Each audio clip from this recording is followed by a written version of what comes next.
Good morning बच्चों। आज work energy, work power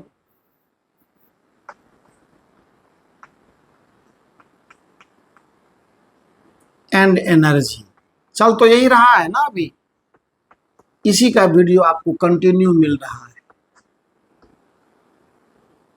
अच्छा इंसान बनना है, अच्छा स्टूडेंट बनिए। और अच्छा स्टूडेंट बनने का मतलब है पढ़ाई में कभी कोई बेईमानी मत कीजिए। वो आप अपने करियर से खेल रहे हैं। अगर उसमें ईमानदारी रहेगी तो जीवन में हर काम आसान हो जाएगा, हर कठिनाई से हम लोग लग पाएंगे। और हम इतना मेहनत क्यों कर रहे हैं? स्टूडियो में रात के अभी 9:10 पर आपका ये वीडियो बन रहा है। तो मैं इतना मेहनत क्यों कर रहा हूँ? क्योंकि मुझे आपकी चिंता है, इसलिए, और कोई बात नहीं। क्लास 9 है ये, सब कुछ एज इट इज है। चैप्टर 5 है, ये भी आपको मालूम है। चलिए, आज हम बेसिकली चर्चा करने वाले हैं एनर्जी पर। पावर पर लास्ट में बात कर लेंगे, वो छोटी सी बात है। एनर्जी यानी ऊर्जा पर बात करने वाले। जानते हैं, अगर हम ये देखना चाहें, पहली बात तो ये है कि एनर्जी होता क्या है। एनर्जी है capacity of work done. English line बोल जाने के बाद कहीं सर में तो दर्द नहीं होता? नहीं होना चाहिए। मजा तब आता है जब दोनों ही भाषाओं का कोऑर्डिनेशन आपको मिले। कैपेसिटी ऑफ वर्क डन बोलने से मतलब है कार्य करने की क्षमता। कैपेसिटी, क्षमता, कार्य करने की क्षमता ही ऊर्जा कहलाता है। आप सिंपल सी बात देखो, किताबों से निकलकर अपने डेली लाइफ में आकर देखते हैं। प्रतिदिन के जीवन में आप काम करते हुए जब थकते हैं तो भूख लगती है ना। तो हमारे शरीर के मशीन ने भूख लगने का एहसास जैसे ही हमें जताया, समझ लीजिए कि हमारा शरीर कहता है कि हमारे पास अब ऊर्जा की कमी हो गई है। आगे और अगर आपको हमसे काम चाहिए तो हमें ऊर्जा दीजिए। जब हम, और वो ऊर्जा भूख के रूप में हमें एहसास कराता है हमारा शरीर। जब हम खाना खाते हैं, उसका पाचन होता है, डाइजेशन से हमें क्या मिलती है? एनर्जी मिलती है। ठीक है। और जब एक बार हमें ऊर्जावान हम हो जाते हैं तो हम कार्य करने को तैयार हो जाते हैं। इसीलिए कार्य से ही ऊर्जा है और ऊर्जा से ही कार्य है। एक और बात बताता हूं, मैंने पहले ही आपको ये बात कही थी ना कि वस्तु अगर विस्थापित होगा तो वर्क होगा। लेकिन कैसे? जब हम लोग विस्थापन की दिशा बल की दिशा में देखेंगे।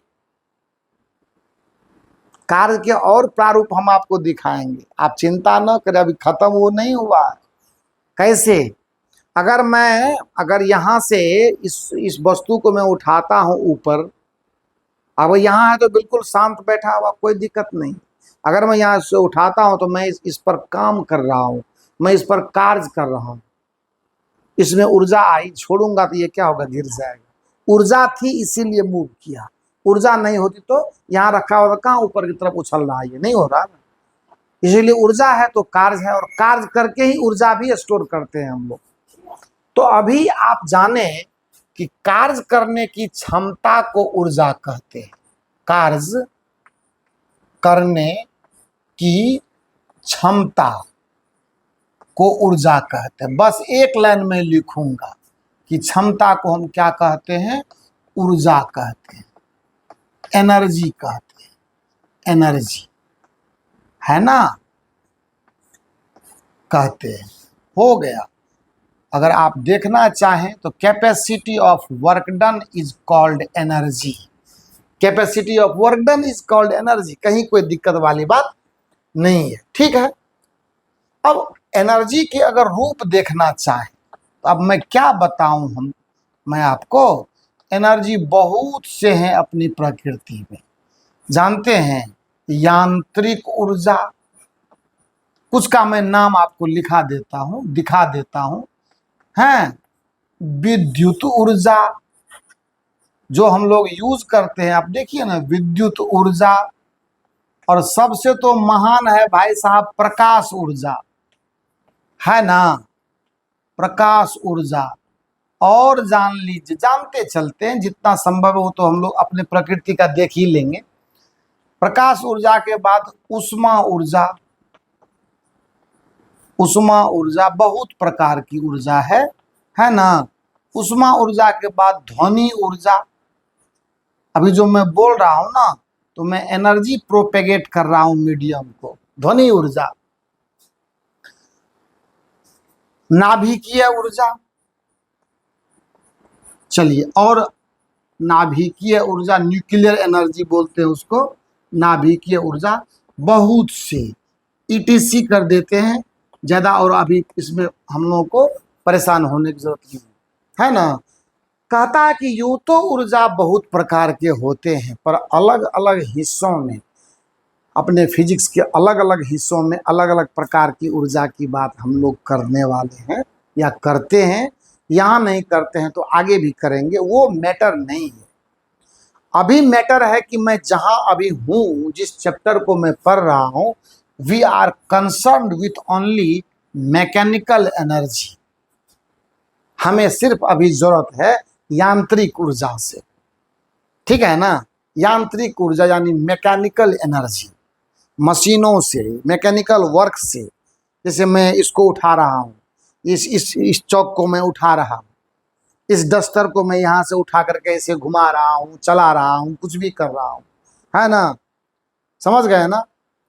किसी वस्तु को मैं फेंक रहा हूँ, पत्थर के टुकड़े को मैं फेंक रहा हूँ। हम मशीन चला करके पानी निकालते हैं, मोटर वगैरह चलाते हैं ना। तो ये सारी चीजें जो हम कर रहे हैं ना, ये सभी यांत्रिक ऊर्जा है, मैकेनिकल एनर्जी इसको बोला जाता है। तो हमें मतलब इसी से है। तो आइए अब बात करते हैं कि यूं तो हमारे पास बहुत प्रकार की ऊर्जा है, पर हम इस चैप्टर में, इस अध्याय में हम लोग ओनली मैकेनिकल एनर्जी से, समंदर से, या बिखरे हुए बहुत सारे सामान में से मैंने अपने जरूरत का सामान और वर्तमान समय की जरूरत को देखते हुए चीजों को निकाला। तो ऐसे ही है ये यांत्रिक ऊर्जा, ठीक है ना। तो क्या होता है, आप जब मार्केट में घूमते हैं, स्कूल से निकलते हैं, बहुत सारे आपके दोस्त होते हैं, किसी के बॉयफ्रेंड होते हैं, गर्लफ्रेंड होते हैं, या बॉयज़ के बीच भी दोस्ती होती है, लड़कियों के बीच भी होती है कि नहीं होती है। ट्रेंड तो अब यही चल रहा है। तो अगर मान लेते हैं 10 लड़कियों का झुंड है, और कोई एक लड़की या कोई एक लड़का अपने दोस्त को खोजना चाहेंगे, तो सिर्फ उसी को खोजेंगे ना उस झुंड से जो उसका है। बस वही है, ऊर्जा के बहुत सारे रूप हैं, सबकी जरूरत अलग अलग समय पर, सबकी आवश्यकता, सबका अध्ययन है। पर this time we are only concern with mechanical energy, that is called यांत्रिक ऊर्जा। समझ गए ना बच्चे। आइए, तो यांत्रिक ऊर्जा जो है ये दो प्रकार का, यानी मैकेनिकल एनर्जी, यांत्रिक ऊर्जा, इसी की चर्चा अभी होने वाली है। बाकी इसके मैं आपको क्या बोलता हूँ कि मैंने इसका इकाई बोल दिया है कि कार्य की जो इकाई होती है वही ऊर्जा की भी होती है, उस सब में कोई चर्चा का मतलब नहीं बनता है। मैकेनिकल एनर्जी, मैकेनिकल एनर्जी यानी यांत्रिक ऊर्जा, ये दो प्रकार का है ना। यंत्रों से किए गए कार्य से प्राप्त ऊर्जा, यंत्र मतलब मशीनरी, उससे किए गए कार्य से प्राप्त ऊर्जा क्या, तो यंत्रों या मशीनों द्वारा, जैसे किसी वस्तु, कोई लकड़ी का बड़का सा ये है, प्लैंक है, टुकड़ा है, रस्सी लगा करके हम खींच रहे हैं, मैकेनिकल वर्क कर रहे हैं हम, तो वो जो एनर्जी जनरेट होगा वो मैकेनिकल एनर्जी जनरेट होगा। मशीन द्वारा किए गए कार्य से उत्पन्न ऊर्जा, कार्य से उत्पन्न ऊर्जा, यही कहलाता है यांत्रिक ऊर्जा। यंत्रों ब्रैकेट में या मशीनों द्वारा किए गए, मशीन यंत्रों या मशीनों द्वारा किए गए कार्य से उत्पन्न ऊर्जा, उसी को हम लोग क्या कहते हैं, यही कहलाता है यांत्रिक ऊर्जा। ठीक है, ये होता है दो प्रकार का। ठीक है, यांत्रिक ऊर्जा कितने तरह का होता है, दो प्रकार का। एक होता है स्थितिज ऊर्जा, इसको अंग्रेजी में हम लोग पोटेंशियल एनर्जी कहते हैं। क्या कहते हैं, स्थितिज ऊर्जा को हम लोग कहते हैं पोटेंशियल एनर्जी, POTENTIAL, पोटेंशियल और एनर्जी, ये हो गया। और दूसरा होता है काइनेटिक एनर्जी, यानी उसको हिंदी में कहते हैं हम लोग गतिज ऊर्जा। क्या कहते हैं उसको, हिंदी में हम लोग उसको गतिज ऊर्जा कहते हैं। क्यों जी बच्चा, कहीं से कोई दिक्कत, एकदम डिप्रेशन में नहीं आ जाना। काइनेटिक एनर्जी, मज़ा, एकदम दिमाग को फ्री रखिए और बीच बीच में आप प्यार मोहब्बत की बात हमसे सुन सकते हैं, मज़े ले सकते हैं, एंटरटेन कर सकते हैं। लेकिन मर्यादा का ख्याल तो हमेशा आपको भी रखना चाहिए, हम तो रखते ही हैं, ताकि काम भी हो, मज़ा भी आए और फिजिक्स हमारा बेहतर हो। मेन वो चीज़ है।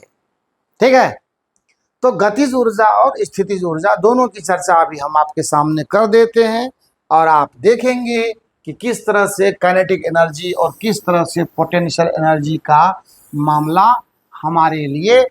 अब आइए, जो बात हम आपको कहे थे वही बात अब यहाँ देखिए किस तरह से वर्क से यानी कार्य से हम ऊर्जा आपके लिए लाते हैं। तो पहले मैं गतिज ऊर्जा की ही बात कर लेता हूँ। अपनी डफली है, अपना राग है, हमें हम लोगों को कौन कहने वाला है, काइनेटिक एनर्जी है ना। देखा जाए गतिज ऊर्जा की कहानी मैं अभी तुरंत लिख रहा हूँ आपके लिए, गतिज ऊर्जा की कहानी। सपोज कीजिए यहाँ एक मैंने सीधा एक रोड लिया, सीधा एकदम स्टेट रोड, 4 लेन हाईवे, एकदम बिल्कुल सीधी सड़क, एकदम स्ट्रेट फॉरवर्ड। ऐसे आपके गली मोहल्ले में घूमने वाला वो वाला नहीं, एकदम बिल्कुल सीधी सड़क पर मैं एक वस्तु को अब दे रहा हूँ गति।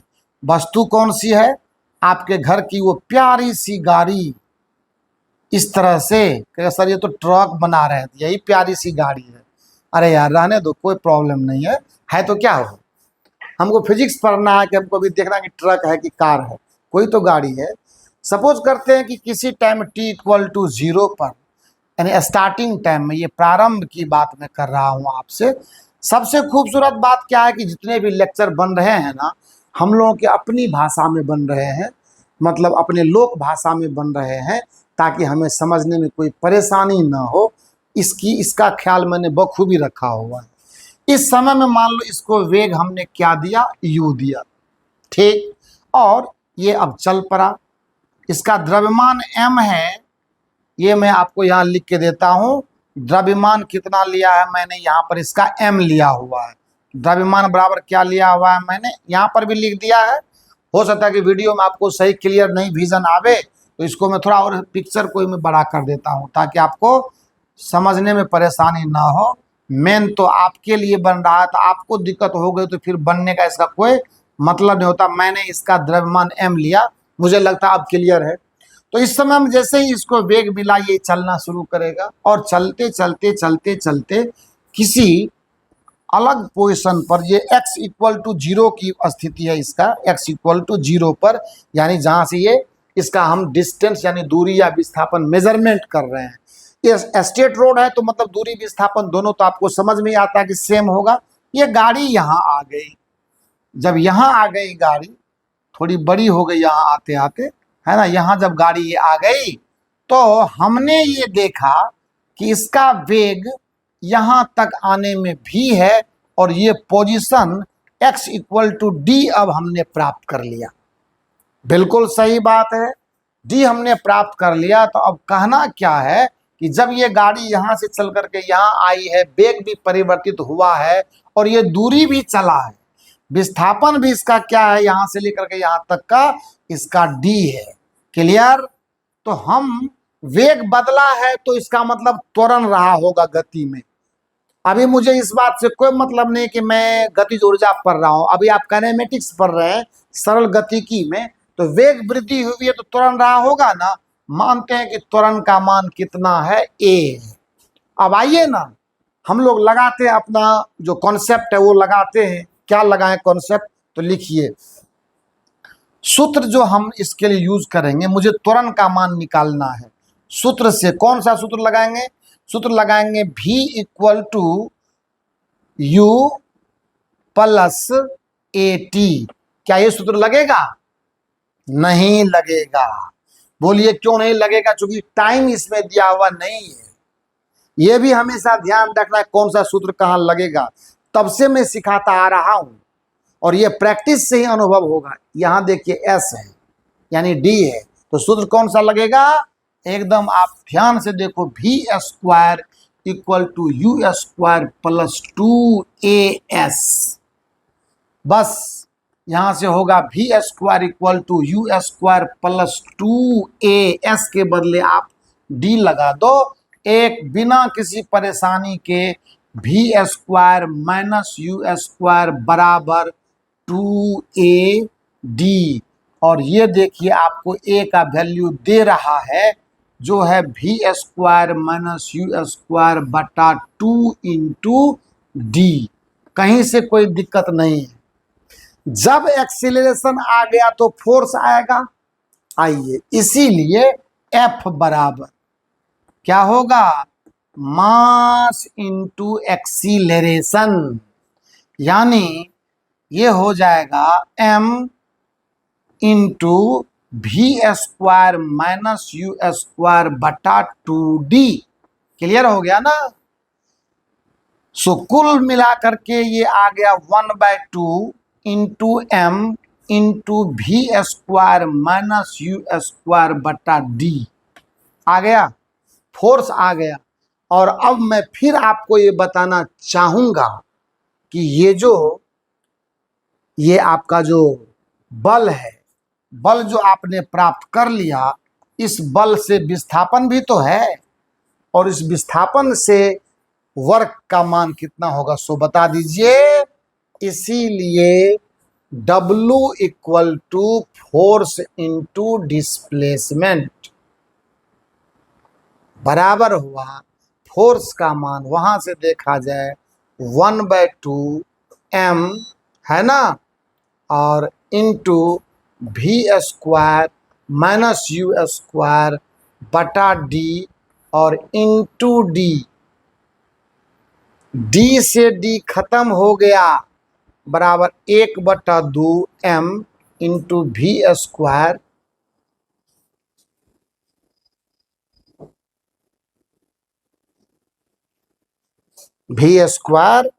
Minus U square.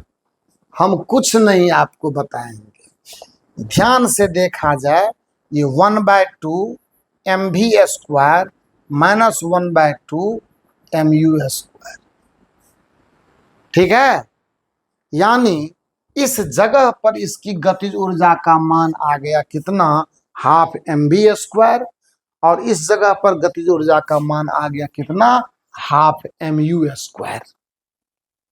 ठीक है, तो आप ये देख सकते हैं कि गतिज ऊर्जा का व्यंजक यही होता है, हाफ mv स्क्वायर। अगर मैं ये कहूं कि अगर मैं v को यहाँ u को मैं 0 कर दूं, है ना, अगर मैं ये कहूं कि वस्तु विरामावस्था से चली है, दिखा देते हैं, मैं पूरा क्लियर कर देता हूं। मैं आपको एक निडल पॉइंट के बराबर भी कहीं डॉटफुल नहीं रहना है, इसको मैं थोड़ा एरेज करता हूं।